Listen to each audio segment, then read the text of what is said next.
রামকৃষ্ণ তার এক ভক্তকে মাথায় পা দিয়ে আশীর্বাদ করেছিলেন। এটি অবিশ্বাস্য হলেও এমন ঘটনা শ্রী ভগবান স্বয়ং কন্যাকে মাথায় পা রেখে আশীর্বাদ করেছিলেন।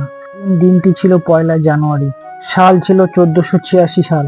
সেদিন ভক্ত কল্পতরু অবতার রূপে কোল ভক্তকে চৈতন্য প্রদান করেছিলেন। ভক্তরা সকলে ঠাকুরকে প্রণাম করে তার আশীর্বাদ প্রার্থনা করেছিলেন। মধ্যে একজন ছিলেন হারানচন্দ্র দাস। তার জ্যোতির্ময় দিব্য কল্পতরু আম গাছের নিচে দাঁড়িয়ে রয়েছেন।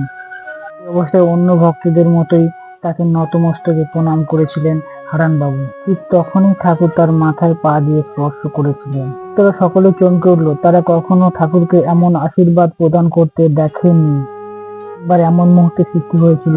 বেলেঘাটা নিবাসী হারানচন্দ্র দাস ছিলেন কলকাতা ফিল্ম মিত্র কোম্পানি অফিসের কর্মচারী। দিন তিনি সত্যি সত্যি ভগবানের অশেষ কৃপা লাভ ধন্য করেছিলেন।